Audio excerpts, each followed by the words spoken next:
Hello everyone, good morning, welcome back to my new blog. আর আমি সঞ্চিতা চলে এসেছি আপনাদের কাছে একটা নতুন ব্লগ নিয়ে। আর এই দেখতেই পাচ্ছেন সকাল সকাল একবারে আমাদের বাড়িতে বসে গেছে চায়ের আসর। আর আমার শাশুড়ি দেখতেই পাচ্ছেন একবারে মুড়ি দিয়ে চানাচুর দিয়ে বসিয়েছে চা খেতে, একদম জমিয়ে চা খাচ্ছে। আর এখানে দেখুন আমাদের বাবা করছে চুলের কালার করবে বলে, তো চুলের কালারটা গুলছে। আর এখানে ঠাকুমা দেখতেই পাচ্ছেন সকাল সকাল চলে এসেছে ফুল তুলতে, তো গাছের মধ্যে ফুল তুলছে। আর এখানে আজকে একটু ছিল মেঘলা মেঘলা, তো একটু সকালের দিকে এক ফোঁটা বৃষ্টিও পড়ছিল। আর এই দেখুন বুড়ি দেখতেই পাচ্ছেন এদিক ওদিক করে ঘুরছে আর ফুল তুলছে। তো এই দেখুন যাচ্ছে আসছে আর ফুল তুলছে। আর এটা হলো আমাদের কলকে ফুলের গাছ, তো দেখুন এক গাছে ফুল হয়েছে। আর এই দেখুন বৃষ্টিটা হালকা হালকা পড়ছে। আর ওদিকে ফুলটা তুলছে, সাদা সাদা সব ফুল তোলা হয়ে গেছে, তো সমস্ত ফুল তুলে তারপরেই উঠবে, মানে গাছে যত ফুল থাকবে পুরো সব তুলে নেবে। আর এদিকে দেখতে পাচ্ছেন আমার শ্বশুর তো করছিল, কালারটা বলছিল। আর এদিকে আমার শাশুড়িকে একদম বসে একদম কালার ফালার লাগিয়ে একদম কী বলে ভোঁট দিতে যাবে বলে একদম কালার ফালার লাগিয়ে পুরো চকচকে করে দিয়েছে, যাতে ও বউকে না কেউ বুড়ি বলে। তো এদিকে সমস্ত সকালের কাজকর্ম শেষ হয়ে গেছে। আর এদিকে দেখুন ঠাকুমা আমাদের বাবা আনাজ কাটতে বসে গেছে, সব কিছু কেটে রেডি করে দিচ্ছে। আর আমি এদিকে রান্না করব বলে সমস্ত কিছু নিয়ে চলে যাচ্ছি। তো আজ বানাবো একটু চিকেন। আর চিকেন বানাবার জন্য ওখানে পেঁয়াজ আলু ফালু সব কেটে দিচ্ছি। আর আমি চলে এলাম রান্নাঘরের দিকে। আর এখানে কড়ার মধ্যে আমি দিয়ে দিয়েছি তেল, তো ভাজবো আমি পাট শাক।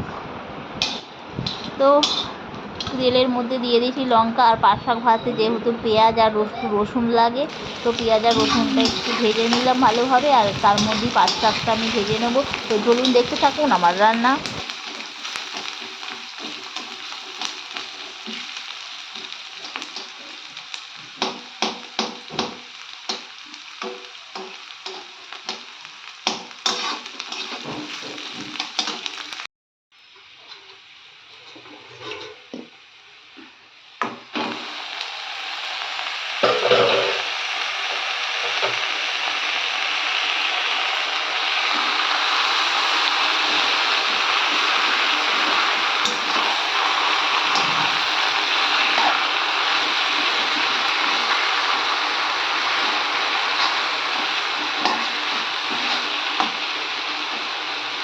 তো এই দেখুন আমি পাট শাকটা দিয়ে দিয়েছি। আর পাট শাকটা দিয়ে ভালোভাবে নেড়ে চুড়ে আমি পাট শাকটা ভেজে নেব। তো আমার পাট শাক ভাজাটা এদিকে করতে দিয়েছি। আর এদিকে আমি মুড়িটা খেয়ে নিচ্ছিলাম, তো তার মধ্যেই মুড়ি খাওয়া আমার শেষ হয়ে গেছে। আর আমি এখানে মাংসটা ধোয়া হয়ে গেছিলো, আর আমি এখানে একটু ম্যারিনেট করে নেবো।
তো ওদিকে মাংসটার মধ্যে দিয়ে দিচ্ছিলাম তেল, একটু হলুদ গুঁড়ো একটু লঙ্কা গুঁড়ো দিয়ে ম্যারিনেট করে আমি ওটা চাপা দিয়ে রেখে দিচ্ছি। আর এদিকে আমার পাট শাকটা হয়ে গেল। আর এদিকে আলুটা একটু সিদ্ধ ছিল, এটা একটু ভেজে নিলাম।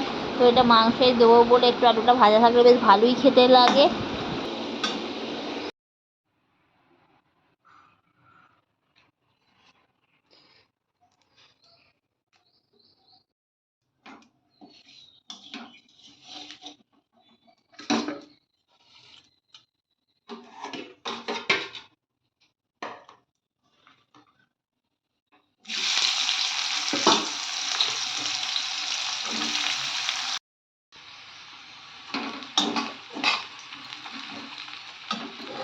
আর এদিকে আমি মাংসর জন্য পেঁয়াজটাও ভেজে নিয়েছিলাম, আর মাংসটা আমি তারপর দিয়ে দিয়েছিলাম। তো মাংসটা আমি একটু ভালোভাবে কষা কষা বানাবো, আর তারপরই মাংসটা একটু সামান্য জল দেবো, কারণ একটু জল না দিয়ে শুকনো শুকনো মাংস ওরা একটু ঝোল মতো খায়, তো ওরা তার জন্য একটু জল জল মতো করবো।